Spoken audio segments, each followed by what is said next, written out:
Welcome to Novelist Spotlight. This is Mike Consul, your host.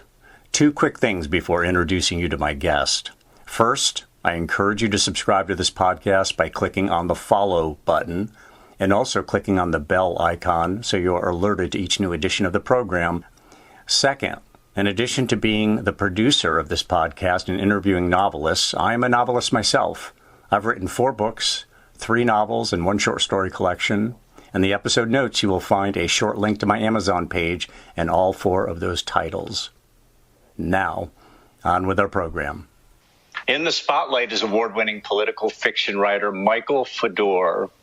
Michael Fedor is author of 3 published novels. Their titles are Tree of Liberty, What It Takes to Kill a Bull Moose, and The Senate Deception.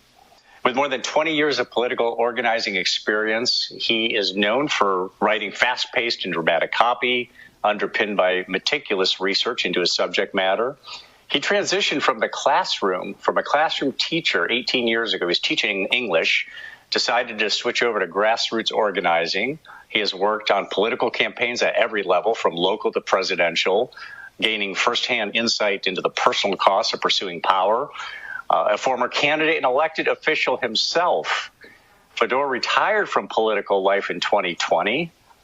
I know you're probably thinking that's a little suspect, because don't they say presidential ambitions? The only cure for presidential ambition is embalming fluid. So we can only assume that Michael didn't have presidential ambitions, or he would still be in the game, or he would be deceased. I can assure you that is not the case, as he will prove here momentarily. So after years in the political trenches, he took the leap into a long-held passion, writing. So he dusted off an old manuscript that he penned in 2004. He overhauled it, and that led to the release of his award-winning debut novel, What It Takes to Kill a Bull Moose, the first of his Bull Moose series, which has already garnered multiple awards and critical acclaim for its intense plot, accurate detail, and its character development. Michael Fedor earned both master's and bachelor's degrees at Penn State University. He's a Nittany Lion, as you can see. And like his main character, Bull Moose, Fedor is an avid outdoorsman, a voracious reader, and a student of history. Michael Fedor, welcome to the program. Mike, thanks so much for having me. It's an absolute pleasure to be here. It is a pleasure to have you as well. Let's start with, and I ask you to excuse me, I'm getting over a cold right now, and I'll end up muting myself and coughing for here and there, but all good for the moment. Talk to me about where you grew up.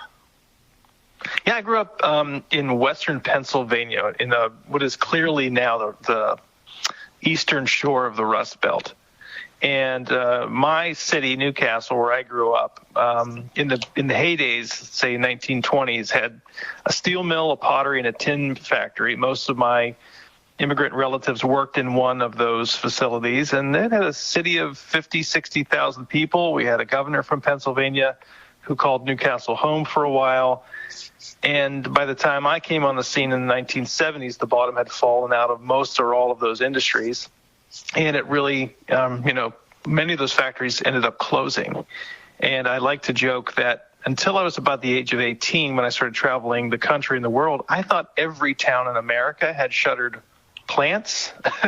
Yeah. It wasn't until I started to travel that I got a sense that no, not every city in America is so destitute as Newcastle, Pennsylvania. So working class town. Were these steel plants, or are you far broader than that? Yeah, one was steel, and that one that steelworks still produces, but on a much lower scale today. It's been bought, sold, reopened, closed several times. The Pennsylvania Shenango China, which is very famous China, produced in the United States in the early 20th century. Claim to fame was it was White House China for a while. That plant ended up closing in the 60s, and so those are collector's items. And the tin mill, when tin was in its really major part of manufacturing. That was, I think, what helped to create the boom for Newcastle for many years. Yeah, I grew up in upstate New York. I've been to Pittsburgh, and what a great job they did in Pittsburgh, resuscitating that city after the steel mills closed. And it's a beautiful city now, in a education city with Carnegie Mellon and not Johns Hopkins. It's Carnegie Mellon, University of Pittsburgh, and I'm leaving UPMC. Carnegie Mellon and Duquesne, and so on. Now, you went to Penn State. What did you study there? What was your undergrad degree? So I started off, my first, I knew nothing about college, by the way. My parents were working class, blue collar. By the time I graduated high school, I wanted to get as far away from my roots as possible. And the furthest college I could get to was Ithaca College in the Finger Lakes. Oh, I love it. And I went there and studied for, a beautiful town on Lake Cayuga, and studied there for 18 months under an amazing professor, Marty Brownstein. I was a political science major at the time, until I took a legislative behaviors class and discovered just how terrible some of these career politicians were who had no life experience and no real career besides politics. So I did some volunteering in the community in Ithaca, worked for the Big Brothers Big Sisters, and discovered that I had a real talent with working with youth, and a lot of the social issues that I really was attracted to in politics were present in education. So I made a decision to change my major to education to become a high school teacher, and discovered I was at the wrong school for that. Ithaca is a wonderful music school. It's a wonderful journalism school, liberal arts school, but it's not at the time a great school to get your secondary education teacher credentials, but Penn State was. And I had some friends from high school who were attending Penn State, and they worked to help me get enrolled. And so in 1999, I transferred down to main campus, and that's where I started studying secondary education with a focus in English and communications. And then your graduate, you got what, a master's degree? 10 years later, after teaching for 5 years and then going into the American labor movement and political campaigns, I met Dr. Paul Clark in the midst of that, who's an amazing professor, recently retired in labor studies. And Paul encouraged me to enroll in the School of Labor and Relations from the labor side. They had lots of students from the HR side. They had very few from the labor side, come in and get a master's in human resources, employment relations, and organizational development, and did that in about 2 years total. A lot of hard work, and ended up in 2013 with my master's degree in HR. Now, where are you now? Where do you live now? Are you in Harrisburg? Yeah, I'm Harrisburg, state capital, Pennsylvania, and I have worked in D.C. In and out of the last 10 years, 20 years. But yeah, Harrisburg is where we call home today. Now, let's talk about the political office you held. Where did you work? So in 2009, after the Obama administration just took root, and I had worked on that campaign, I really wanted to get involved in local government and also had my own political ambitions. I ran for a borough council seat in the town I was living in. This follows a time period where 5 years earlier I had been approached in another town we lived in before we got married. I was very active in the community, and I was approached, hey, a gentleman had a sudden heart attack and died who was a member of the city council. Would I be willing to take an appointment to city council? And I was excited. I said, sure. They said, well, we have one caveat. We need you to change your party registration. There's never been a member of this other party ever on council, and this council is not willing to make history in that regard. And I said, thanks, but no thanks. I was very altruistic in those days.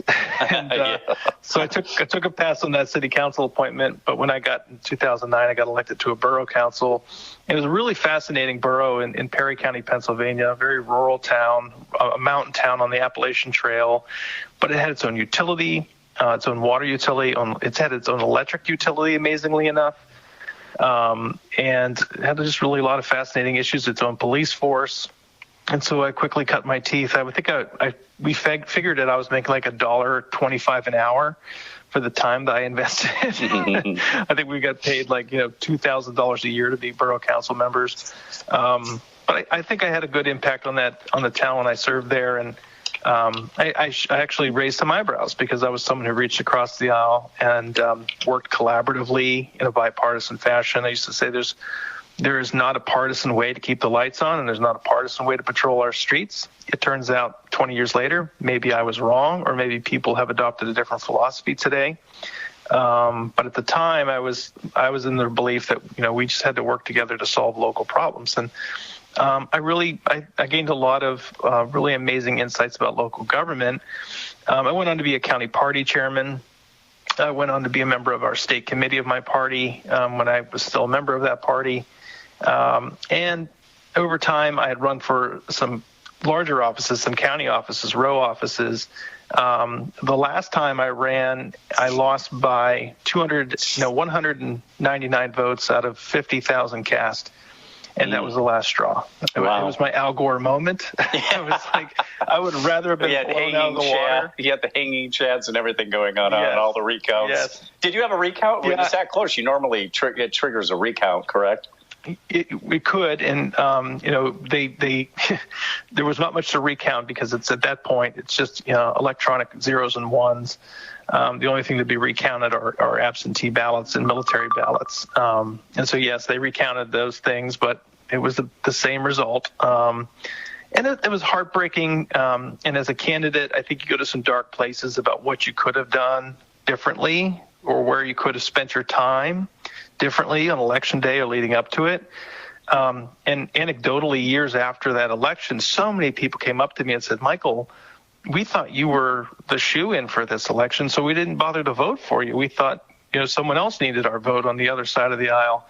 What a terrible mistake that was to be such what looked to be the heir apparent to an open seat. I think the lesson learned is never look too confident, because if you look too confident, then people they get lazy or they think you don't need their help. And I think that's a really hard lesson I learned in that process. But it was the last straw for me. I felt like I had done enough there. And while people tell me never say never, I am retired from political life, and I'm not going to be running for any offices anytime in the near 20 years. Well, Barack Obama must have been an inspiration to you, because he was a community organizer, political organizer, becomes a senator, becomes a president.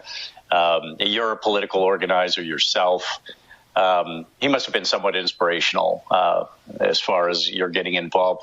But let's make the jump to writing.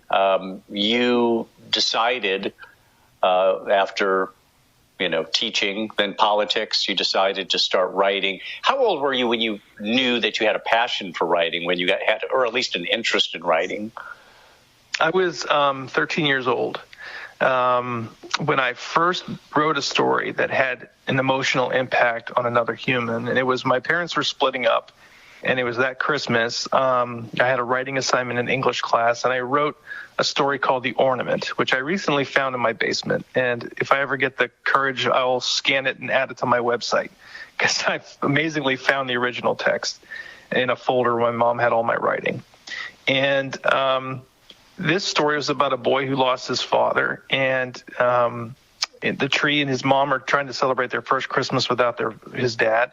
And amazingly, this magic ornament appears on his Christmas tree. And it's kind of a recognition that his dad's still there, still watching him from somewhere. And yes, very allegorical to my own life at the time. But it was an amazing piece of writing, I guess, for a 13-year-old, because my teachers passed it around the building. Everyone was reading it. Stephanie Felina, who was my gifted acceleration teacher, she pulled me aside and told me what an amazing piece of writing it was, and I really had a talent for writing, and I needed to make sure that I continued to write. So she would pull me out once a day and just give me short story prompts to write. And I really credit Stephanie for helping me to develop that muscle when I was 13 and needed some pushing to make sure I didn't lose that talent I had. Wow, what a great story. So when you decided that look, I'm gonna start writing fiction, and you decided I'm gonna write political thrillers, was there a triggering event of any kind? Was it the decision just to leave politics, and then it kind of gave you a fresh start? Was there something else going on? What really prompted you? So there's, I think, two major events, I think, in that timeline between like 1993 and 2023. And the first occurred in 2004. I was teaching public school at that time. I was teaching a lot of Ray Bradbury. I was teaching Mark Twain. I was teaching a lot of American literature, our 11th grade curriculum in the school district that I was teaching in. And the 2004 election left me feeling very unsettled because the 2000 election had made me feel like things had been stolen because of the Supreme Court's intervention. In 2004, I just felt pretty raw that the political landscape needed some answers, and John Kerry and George Bush were not the answers. And I started writing a book. I started writing a thriller about the political landscape in which voters are faced with a series of bad choices and terrible candidates, and kind of looking at almost like the cast of horrors, and so to speak, of looking like this multi-candidate field. And through that field comes one person who is challenging the system and wants to do things differently to cut through the noise and try to show America there is a way forward. We have to kind of get over ourselves and cut through this field of like useless politicians. And I knew that I could write short story, and I knew that I could write nonfiction well. Okay, but when it came time to write a novel, I started writing this thing, and I was, the words were flowing quickly. And I gave it to a colleague to read, and she was less than impressed. I hope she would be. And it let me feel like I had missed the mark. And I fast forward 12 years later when I pulled that manuscript back out, because I ended up just tucking it in a drawer after numerous conversations with Sue Peterson, who was my colleague at the time, who was helping me kind of work through it. It was a polemic. It was a list of my political grievances of 2000, 2004. It wasn't a story that was driven by a really powerful, relatable character. And so in 2016, I started learning more about craft, learning more about what it takes to write novels and fiction. It was way more challenging than I even imagined it would be, because I just thought, okay, short story is one thing. Okay, just write 100 times longer and you've got a novel. Nope, that's not how it works. So I really had to dive deep into the craft of writing novel. And by the time I got to, there were some more life events that intervene. And so this manuscript keeps getting tossed in a drawer again and again and again. But in 2021, on January 6th, as I'm watching people like storm the Capitol building and break glass, and the sitting president like kind of cheering them on, that's essentially the end of the book that I had written in 2004. So it's coming to life, and I'm kind of horrified and somewhat tickled that something that I imagined 12 years ago had come true. And so I said to myself, perhaps I'm onto something, that I have some sense of the pulse of the American political spectrum or the journey that we're on. And I should do more writing about this stuff, but I've got to find a way, because no one wants to read a novel about something that's already happened. So right. I've got to find a way to pull this story forward, pull the threads forward, and figure out what is next. In 2023, major life event, it decided that I've got this time, and a little bit of therapy for me is going to be sitting alone at my desk and writing, and taking some things I've learned about writing and try to apply them in a way that really can create a great story. And what I discovered is I had to rewrite Bull Moose from start to finish. And by the time I got a quarter of the way through that, I stopped, because I realized I was just making some mistakes over and over again. I was telling the wrong story. And a friend of mine encouraged me to set that aside and write a short story about these characters, maybe make it a prequel or make it some aside story, in order to develop these characters and figure out what I was missing. And that was the Senate deception. I took Christmas of 2023 to work on the Senate deception. It came quickly, and it was amazing to me, because what I discovered was Ziggy. Ziggy is a character in my story. She's a sentient AI assistant, essentially, and she really has the power to drive the story forward. And my dogs are barking because someone. That's fine. No, knocking. Sounds nice, actually. Yes, they're guard dogs. So, what was fascinating about the Senate deception journey was discovering the character Ziggy, allowing my story to be sci-fi in a way that I didn't anticipate. Because although I love sci-fi, I did not consider myself a sci-fi writer, and I was not sure that I wanted to jump into the sci-fi genre and write sci-fi. But I just allowed myself to go with it, and it was amazing to discover how fun it was to write Ziggy, because she had the power, by being sentient AI technology, to make the story move in different directions that I couldn't do with just current technology or a present-day setting. And that's what enabled me to consider setting this story forward in the future. It solved the problem of how do I try to predict future political event? Well, let's set it 20 years into the future, and let's have some fun with how the U.S. and the world gets changed by technology, and who are the powerful money people, who are the trusts that need to be busted in 2040, as opposed to 1910. And so then after finishing the Senate deception, I went back to Bull Moose, and I just ripped it up, started from scratch, and realized that the story I needed to tell was everything before what I was writing. And discovered some new characters, and that is what led me to write What It Takes to Kill a Bull Moose, and became a really exciting project, something I was super passionate about. And it was amazing. It took 20 years to find that story for me. But once I found it, then book 2 came right away, and I'm working on book 3 in that series right now. And I'm just in love with the characters, and I'm in love with the story and what it's saying about not just future politics, but our present day circumstances as well. So you've got 3 novels out. 2 are Bull Moose novels. The other one is a non-Bull Moose novel. Now, Bull Moose, let's talk about the creation of this character, because we used to have a Bull Moose party in this country way back when. Teddy Roosevelt was the guy who created it. It didn't last very long. Right. But talk about the creation of your central character. Yeah, so Jackson Piper, name that I came up with back in 2004, and that was the name. The title of that book was Bull Moose at the time, and the premise of that book was Jackson Piper becomes disenchanted with the major political parties and decides that in order to run for the presidency, he has to resurrect the Bull Moose Party in order to do that.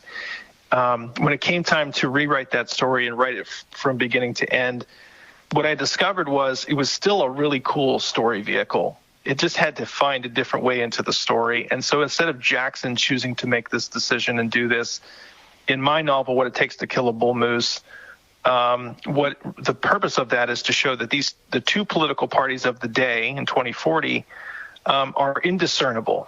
Even though they claim to be ideologically on opposite ends of the spectrum, what they have in common is they take money from the same people, and they have a lock on getting nothing at all done.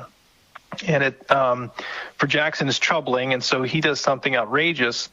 He files for the New Hampshire primary in both parties, and he's going to run for both the old party and the other party nominations, which are the names of the 2 parties in the book.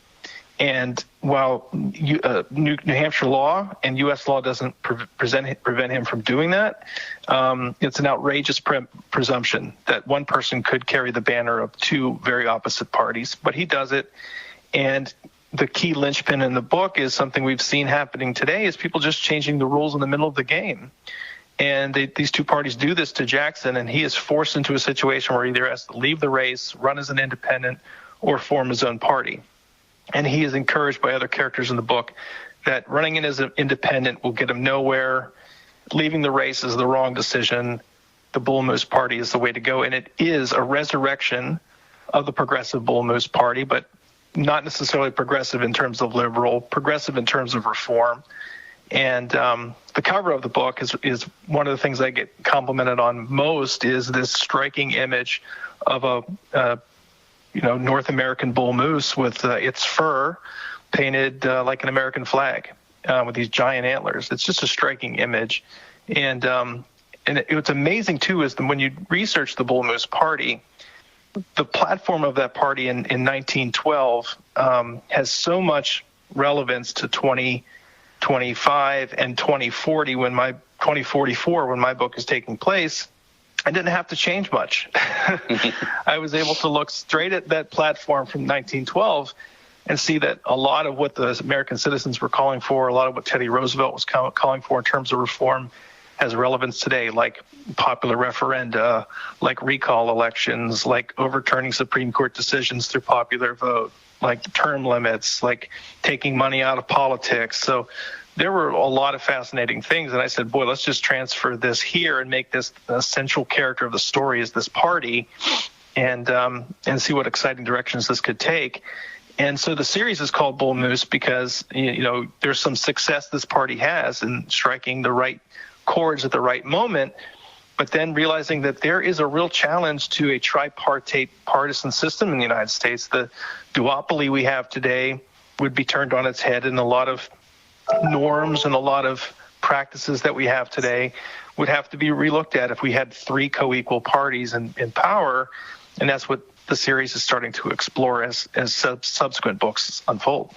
Yeah, I just don't understand why a third party hasn't come along when you have this vast pool of voters in the middle who are politically, they're socially liberal, they're fiscally conservative, maybe militarily conservative, and they don't have a party. I mean, I've never belonged to the Republican or Democratic Party. I never have, I never will, and I don't have a party, but it just seems that if there was a third party, then you've got some power sharing. They could, you could end up brokering deals between the two parties. As it is now, the duopoly just means it's a zero-sum game, and that's exactly that's it. Let me ask you: today the politics have gotten so crazy. I've been following politics since my college days. And I follow them closely. I'm politically involved just to the degree that I vote. I pay attention not just to TV, which is just completely partisan these days, but I read multiple newspapers and overseas newspapers as well, like The Economist magazine and Financial Times. Mm-hmm. You can just see how crazy things have gotten these days. Do you feel that as a political writer, it's given you a lot more latitude? Things that maybe in the old days you would have thought that's just too outrageous to even, include in a novel. But today it's kind of like, hey, anything goes. Yeah, so a couple of things in that regard. First, I made the bold decision after this last election to change my party registration to Bull Moose, even though a party does not actually exist in Pennsylvania. So I am not actually a Democrat or a Republican these days, but I am a Bull Moose party member in Pennsylvania, probably one of 10 out of protest. I think there is something to be said in this moment that there is the Democratic Party is its 30-year low in terms of popularity. It has no answer whatsoever as an opposition party, and I think there could be a lot of power if we moved away from the ideological parties that we've been given since basically the Red Scare of the 1950s. In the 1950s, the parties started moving to ideological bents of left and right. Prior to 1950, most Americans could not identify which party was conservative or liberal. They were basically pro-business or pro-worker, or pro-business or pro-family or pro-farmer. And so by moving our political parties to be strictly ideological, we're really leaving a lot of voters out. And that's why I think Bull Moose, the novel itself, is answering the questions of what could we do better if we had a system that reflected the wants and needs of all these folks who feel left out in the middle, either in the middle of the spectrum, or who feel like the two extremes are not answers sufficiently to the questions that we need to be asking. So when I started to really dive into the Bull Moose series, I started putting some fantastical things into the stories in terms of technology, also in terms of this question of the rise of political violence, what effect will it have on our political system? And Jackson Piper is confronted at gunpoint at his own political rally, and he has to respond to that. And I hope that never happens, but I had to imagine what it would look like if a presidential candidate was confronted at gunpoint and what he or she would do in that instance so as to not look cowardly or scared, but also not look like they're a brutalist or that they're some kind of encouraging more violence. I also include there's a whole thread of conspiracy and a whole thread of an assassination attempt in the Bull Moose book. And at the end of 2024, I started keeping a running tally of all the things in my novel that had been coming true in the 2024 election. And two things happened. One, I had a lot of readers excited to explore these really controversial ideas in the political spectrum and like how they relate to today, but what they could look like in the future. I also had a whole group of readers who were so exhausted by the political environment they couldn't bring themselves to read a political thriller because we were living in a political thriller. And some people still say that we are. And so it's been fascinating because a little bit of like dip in interest at the end of the year, people just were politically exhausted. I originally thought the 2024 election was going to be a boring rematch, and I had no idea. That's the thing I missed in all my predictions, was just how fascinating it would be to have the major parties switch their candidates with 90 days to go and have multiple assassination attempts rock the election and swing public favor for candidates who would otherwise be unfavorable. So now I think people are kind of over that fear. They're now just kind of living this moment. They're looking for a guide. And I think my political thriller, what has been said by readers is two things. One, terrifyingly plausible. So they're reading the story and they're scared by what's happening, but they can see it happening in a year or 10 years. So it's exciting to read something that could come true. They hope it doesn't in some aspects, or in other aspects they do hope it comes true. But it's also for them getting some sense for, okay, how do we respond to this as a country? If this thing happens, how would the American people potentially respond? And they're excited to see that in my writing, it's not a soapbox. And I was cautioned by my editor, Thea, many times that if you try to write for everyone in the political spectrum, you'll end up speaking to nobody. Mm-hmm. And it's something I really had to take to heart because I worked in politics. I lived and breathed politics. And it was something that was ingrained in my DNA, was I had to be careful who I offended because I would lose voters. And so as a writer, I had to make conscious decisions that I'm writing for a certain group of people. And if readers are turned off by the political philosophy in my book, I have to be okay with that. As long as I've got enough that are sustaining me as an author, then okay. But what people have said is, well, this political thriller fiction is fascinating because it's not preachy. It's not making you feel like you have to believe a certain ideology to follow the story and root for the characters. Because it's trying to capture this giant chasm in the middle, people can find themselves in that placement. And that's why Thea, my editor, and I went back and forth about whether I should call these parties Democrats and Republicans and Bull Moose, or I should call them the old party, the other party, and the Bull Moose. And we ended up on the latter because I wanted to not have D's and R's be the distraction here, and people like lining up in favor or against certain characters based on a known political party. I just wanted to make that secondary and really just have Bull Moose stand at the forefront. So when I watch Netflix these days, when I watch Hulu, all I see is political thriller. So Hollywood definitely sees an appetite for this. And so I'm trying to make sure that I'm in pace with the moment and writing the right tone of political. It's character-driven political thriller, which is different.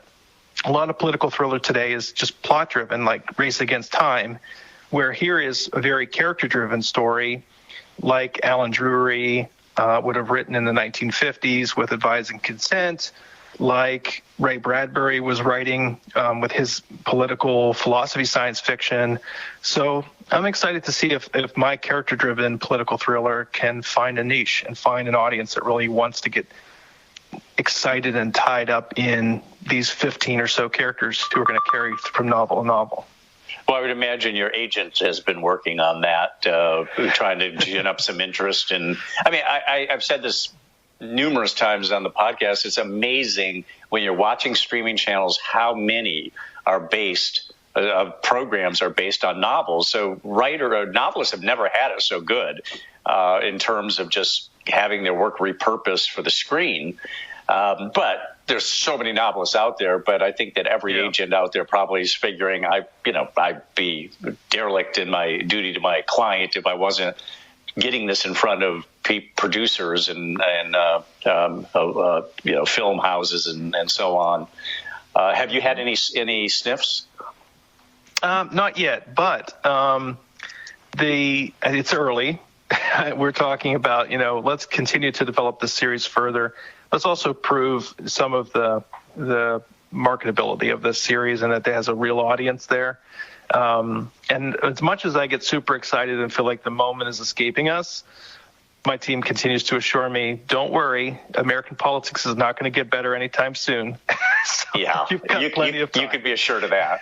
Well, and the thing is, even if it does get better, which, certainly we hope it would, but, recent memory, the things that have happened are going to be, there's going to be an afterglow, and it's going to make the things that you write relevant still. Let's talk about I believe, check me on this, but novel number 4 is titled The 9-Hour President. Yeah, that's correct. That's in what stage is that at right now? We're now going through draft 2. So, I feel like the story bones are there. Now we're going back through and fine-tuning the character development and the story arcs, and we're still shooting for May 20th release. It's an intriguing title. Yes. It ties to the events of the end of Tree of Liberty. Without giving too much away, the characters at the end of Tree of Liberty think they've solved, stopped the ticking time bomb of that moment. But something happens after they all go to sleep, and a person has to suddenly assume the presidency for 9 hours while the nation is sleeping, because some pretty horrific events that come at the end of Tree of Liberty. And not just like, oh, I'm a president for 9 hours and let me just sit in the White House and enjoy the space. This person in the novel actually has to solve an international crisis that threatens the world. And so that's plot A, is the president for 9 hours trying to solve an international crisis. And plot B is, why does this person trust Jackson Piper so much? So it's the backstory of what generates so much trust and love between Sylvester Billings and Jackson Piper. And it's takes them back to a different story and all the interrelatedness of these characters, which I find in politics to be very true. You find all these 3 degrees of Kevin Bacon, no matter what party, no matter what branch of government you're in, you're going to see, well, so-and-so clerked for so-and-so who worked on so-and-so's campaign. And so there's the DNA of everyone. And so the 9-Hour President also explores the DNA of Sylvester Billings and Jackson Piper's relationship. So it's exciting thrill ride. People who've done some beta reading say this is a great story. It's super fast paced. The technology is front and center, which they also helps drive the story. So I'm excited. Pacing. I think pacing's critical especially these days where people they want things to move. A lot of people are very plot driven. I mean, your novel is character based, which I think that's my favorite kind of novel, is having a character that drives the story. But people definitely like a story that moves along quickly. Most people, because most people are reading for some degree of speed. They're not necessarily readers of literature. They want a tale. Yeah. Well, let's talk about your writing regimen. When you are in production mode, you're hard at work on a novel. What's your writing? Are you a morning, evening writer? Talk about how many hours you put in, where you do it. Do you have a writing room, that sort of thing? What's your daily routine? Yep. So I have a desk on our top floor, and that's my space where when I'm sit down to write, I'm going to sit down to write without distraction. Nothing else is open but my writing window that I'm writing in. And I write best first thing in the morning, which is usually between 5 and 7 a.m. for me, as well as if I'm really on a nice thread, I can go from 9 p.m. to 1 a.m. with some great writing. But my best writing is morning writing, when I'm first up and I'm fresh and I've got that cup of coffee beside me, and that's where I can go 3,000 words an hour and maybe peak out sometimes to 4,000 words an hour, where I'm just in the flow and I'm going. Now, let me ask you about that for a second. When you're talking about 3,000, 4,000 words, it's a lot of words. So what percentage of those words do you actually keep? Because it's one thing to produce. I mean, there are people, writing instructors and so on, and novelists who, produce a lot of copy and then sift. Then go into this reductionism mode and boil it down to, it might only be a few hundred words out of that really pass muster. What's your process as far as that goes? Well, because I'm a pantser but I write with first an outline of the basic story structure. Is this hero's journey? Is this Hollywood beats? Like, what is the structure of this story? So I've got the basic bones of where I think the story's going to go before I sit down and write any word on any page. When I sit down to write first draft, I'm writing as quickly as I can, and I'm just getting thoughts to flow, and I'm allowing things to emerge, and I'm definitely creating inconsistencies as I'm writing.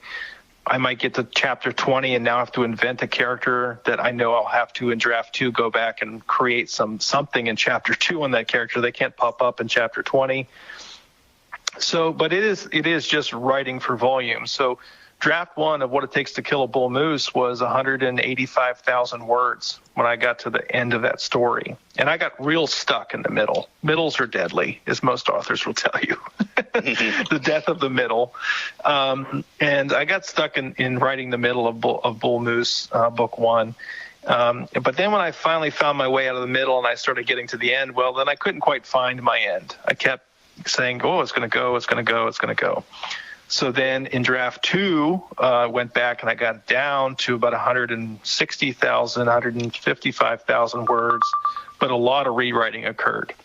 And the thing that I think I've struggled with and still working on in my craft is my dialogue, is that showing, not telling, taking the opportunity to have characters talk about how they're feeling or the things they say they're not saying that create the tension, as opposed to saying that they felt sad. So right. It's definitely just something you learn over time. But final draft of Bull Moose Book 1 is a heavier side of a Book 1. My editor would have liked to seen it smaller, but we ended up like 129,000 words. All said and done, Tree of Liberty ended up at 97,000. First draft was 120. So there's a significant amount of cutting. But I also find as an author that when I'm cutting 10 words, I'm adding 4 or 5 more back in. So I've got to find a nice balance. I don't feel like when I'm trying to just get in a flow and I'm trying to just create volume, it isn't just for the pride of saying, oh, I've written 100,000 words. It's just trying to allow myself to just fully explore without getting too caught up in what can happen. What I did experience the first time I tried to write this book, I had an amazing first 5 chapters because you write and rewrite the first 5 chapters. And by the time you get to chapter 40, you're under deadline. You're just trying to get the manuscript out. Spend a lot less time on chapter 40 because you spend all of your time on chapters 1 through 5. But by getting in this new pattern for me, it's allowing me to devote equal time to the whole book. And I think that's a healthier way of writing as a novelist. And I think it also creates some more consistency in the story. I still maintain, what a lot of authors call just their Bible, eye colors, birthdays, major events, for consistency. Consistency is really important to me. And I want to make sure that if I'm going to go to the pain to describe a character's physical appearance, or I'm going to talk about their birth date, or I'm going to talk about something that's significant in their career and the date, I need to make sure I have that handy if I have to reference it, or multiple plot lines are happening and you're trying to make sure everything's consistent, because you don't want to have a reader who catches that and then emails you, right, you exactly. got this wrong. Well, you said you're a pantser, but so in other words, flying by the seat of your pants. But do you have a basic outline you start with, and then you allow yourself to just kind of let it rip? Yes, because I knew that the hero's journey, Jackson had to be approached to run for president. He had to go talk to a mentor about whether he should or not. He has to wrestle with that decision. He ultimately has to go out and then fail, and then has to try to discover himself and his real purpose for running on the way. And he has to face lots of challenges. And I said, okay, there's going to be an assassination attempt, and there's going to be a kidnapping, and there's going to be lots of political machinations that I witnessed firsthand in my own life. Let's write some of those in here with some of the names changed to protect the innocent. But it wasn't until I got to those chapters, I wrote a whole chapter of Jackson's wife, Catherine Piper, being kidnapped. And I had to throw it in the can because it just didn't work. It was in draft 1. It was even in draft 2. But by the time we got into starting to try to find final draft, it just had slowed the story down. And it was a distraction from what we really needed to get at, which is Jackson's paying this huge price for trying to pursue the presidency, and he has to decide whether to carry on or not, whether it's worth it or not. And there's other ways to show that. So what I ended up doing was killing a character instead of having one kidnapped. And I felt the killing of this character that ends up dying in Bull Moose Book 1 did a better job of showing the price of this, and it happens a lot faster without all the drawn out, 4 or 5 chapters of a kidnapping and resolving the kidnapping. The death can come sudden, it can come unexpectedly, catch the reader by surprise, and it's a chapter and it's done. So for me, there's an outline. This is where I know the story needs to go. My pantsing is beat to beat, scene to scene, allowing myself just to discover. And the days where I write 10,000 words are the days where I just am excited and it's flowing, and I just can't wait to write the next few words. I haven't quite got the dictation stuff down. Some people love to do dictation for their writing, and I'm not there yet. I'm a little old-fashioned, but... Well, what do you mean you're not there yet? Are you working on that? Is that another aspect to the writing that you want to develop? I would like to develop. I think it would increase my hourly efficiency of writing, especially draft 1. But I find that my writing is different if I'm dictating as opposed to just typing with my fingers. I don't know why it is, but it's different.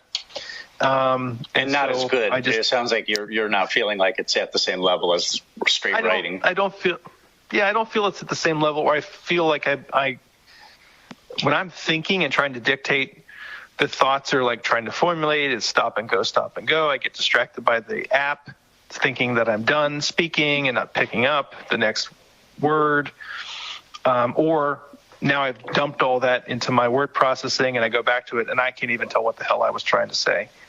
So when I'm typing it, I'm looking at it, and it's just a different physical, creative process for me to be typing it.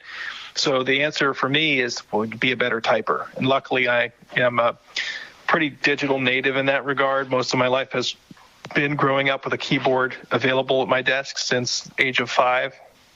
In a classroom, so I'm a fairly good typer. I can move pretty quickly in terms of that production. So let me ask you about, as you well know, as we all know, being a successful novelist is not strictly talent. It has to do with various characteristics that we might possess. What is the single characteristic that you possess that was indispensable, that did more to get you over the line than anything else? Definitely resilience. You have to, this goes back to being an outdoorsman, right? I love fishing. I love trout fishing. And I have had days fishing where I have reeled in and cast out my line hundreds of times and not gotten a single bite, but it never stopped me from casting the next line or going out the next time. And so it's a characteristic I think you learn in being an outdoorsman, is you have to have persistence and resilience, and you have to be highly optimistic that the next time will land you what you're after. And in the same way, being a novelist, there has to be a resiliency because things are going to come up, deadlines are going to get missed, hundreds of people are going to say no before one person says yes, not to mention your own voice of doubt in your head. The very first time I submitted my manuscript to my editor, she was silent for 10 days, and I thought Thea was just looking for a way to tell me how terrible I was and that I should just quit and not, I should save myself the embarrassment of trying to put any of this through any more torturous editing. And she came back and said, you absolutely have the talent. You absolutely have the gift for this.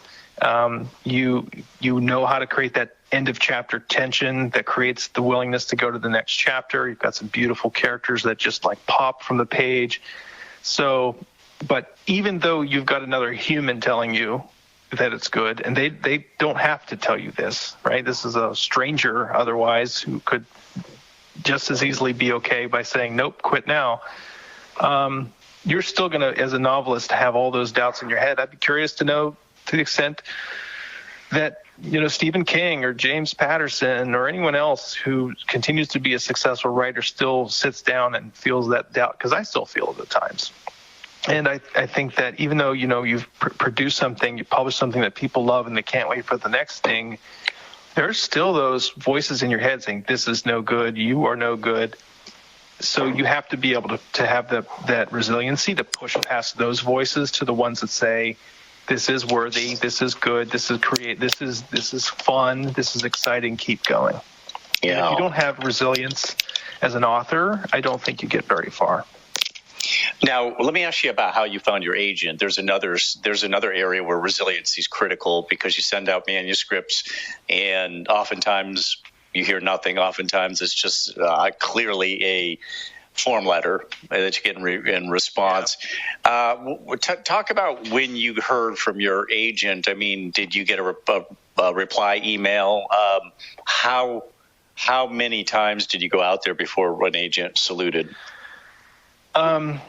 It's more than I could count, and I'm in the process of working to find a new, because, I think you also discover too that, whether or not it's a long-term match or not, are you finding the success on both sides of the fence? Are they finding success with your manuscript? Are you finding success and feeling what they're doing is worthy of your work? So you have to be prepared for lots of no, of which I got many no's. And sometimes they are more blunt than you wish them to be. Of course. Sometimes I think some of these agents take pleasure in telling you how absolutely terrible your dialogue is. But I found what has helped me is working behind the scenes in some writers groups. I'm working with a cadre of 20 thriller authors who are all working to query new agents, and we're getting feedback to one another on queries, on manuscripts, on pages. We do writing sprints together. This is a really, really important part of this work because I've found how isolating and lonely writing is generally as a profession. So if you have other people, especially within your genre, who can share some of the misery and pain, I think it makes a big difference. There are some really cool resources out there. I think the internet has changed all of this for the better. And I think there's less of a monopoly by agents and by publishers these days. So I'm using Query Tracker a lot, and I'm popping back and forth trying to figure out who's accepting. I think I'm trying to find the agent who both wants thriller fiction but is also open to political nonfiction, because that's the author who's going to that's the agent's going to understand what the hell I'm writing about. Oh yeah. Well, that's a good point. So you're in currently searching for a new agent. Yep. The agent you had didn't check all the boxes. Right. And that happens, and that's okay. These are business relationships, not marriages, and so you're in it for for success, for commercial success. And I think that's ultimately where there's been a lot of change and a lot of upheaval, and there's actually a lot, I think, of the democratization of the literary publishing world. So there's an awful lot of agents out there. So that's the good news. Maybe the bad news is they're all pretty selective. Yeah, they have to. A lot of them are. You can only and a lot of them are not accepting queries right now. Yeah, it's amazing. I had one on the program, and I said, "What do you do when you've got your full complement of writers and you're getting these, manuscripts?" He says, "I just don't even look at them." I thought, well, that's depressing. People are approaching, and you're not even bothering to look at. Read the first, 100 words. So that's rough. I think it's important to me in this process now to someone who is actively looking for what I'm writing, understands what it's about, and is going to go on this journey with me to make sure that, my stories I'm trying to write commercially viable fiction. So I don't want to just write because it's cute and fun. I'm writing because I want to produce viable fiction people want to buy and share and talk about, and maybe make it a movie someday. Yeah. So I think it's a journey. What's the best piece of writing advice you ever received? Wow, that's a good question. I had that. I was on this whole vein of show and don't tell. And it was about taking the time to allow the reader to get invested in the character early. So it's about the placement of those stories or those scenes, and don't rush them. Allow them to unfold, and you don't have to resolve every conflict in the story. You don't have to resolve every neatly with a bow. Because I was worried about some of the things in Bull Moose, got so long because I was trying to resolve every single thing, and the advice was readers are okay with uncertainty. You don't have to give everything a happily ever after or the doom. Everyone doesn't have to die. Some of the stuff, like in life, people just disappear. Some pieces are the MacGuffins, and you just have to let them go. So. Yeah, some of my favorite novels, they're open-ended. It's kind of like you have to draw your own conclusions. It gives you something to talk about with other people who have. And same with movies. It's an open-ended movie oftentimes. And then it's like, hey, we have something to talk about now. It wasn't all tied up. Think of Catcher in the Rye, right? You just have to figure out, well, what's he do? Yes. Or End of Sopranos. Like, what does that meaning? What does the end mean? Yeah. And that frustrates some people. Those. Yes, that frustrates some people, but other people need black and white. Yeah, and I think an awful lot of them, which I think is why Hollywood don't always, but very often it's let's put the bow tie, as you say, on the ending. And what would you say to the aspiring novelist who's trying to get in your position? What advice would you have for them? I mean, you just talked about the best advice you received, but you might have some other piece of advice that you would convey to them. What would that be? I'd say if you're thinking about wanting to write commercially viable fiction or nonfiction, I think you need to understand the status of this industry today and what the moving parts are. But first and foremost, before you do any of that, whatever genre you're trying to approach, you need to go read a lot. Read for a year, and you need to do a lot of short story writing just to awaken those muscles in your mind and give them a stretch and give them a chance to develop. For every 2 or 3 books you read in your genre, read one book on craft. Not a heavy one, an enjoyable short one that will help you understand either editing or plots or endings or dialogue, because that way, as you're reading the next novel in your genre, you're going to be more attentive to the decisions those editors and that writer made to make that story flow and enjoyable. It'll rise from the page for you. You'll see, this is why they cut this. This is why this isn't here. This is why this scene is happening. And you also become very adept at predicting what might unfold in the story. But I think to be a strong writer, you have to be a voracious reader. And if you're not reading enough, then you're not going to be successful in writing. So make it a goal to read more before you even commit yourself to writing that 100,000 page or 80,000 page manuscript. One more question for you. What have you been streaming or watching on Netflix or other premium streaming channels that you enjoy or maybe inspire you? Yes. My wife and I have this long binge list that we've been working on. Serena and I got through 2 seasons of Severance recently. So we absolutely loved that. And we've got through, I had watched the first season of The Diplomat because it has so many ties back to the West Wing. And because I was a huge West Wing fan when it was on cable television, I had to watch it on Wednesdays and Thursday nights, right? It was before it was on any streaming service. So I got Serena really excited about The Diplomat. We watched both seasons of that. I'm working through 0 Day on Netflix right now with Robert De Niro. And I'm also trying to get into Paradise, which I think is on Hulu. So I'm curious about, they're all political thriller stories. They're all taking very different angles. And I'm curious to see how much of it is coming in contact with the things I'm exploring. Severance is just good psychological thriller, so I'm enjoying that. Is Paradise the one that Carl Hiaasen wrote? Is he? Not. It's Secret Service agent. Oh no, no, it isn't. That's right. What he wrote was something else. It's called Monkey Man or something like that. Okay. Dan my wife and I have watched is Paradise. Is that right? My wife and I have watched The Diplomat. We enjoyed that a lot. It's really interesting. And a couple of the others you mentioned as well. She's a big Severance fan.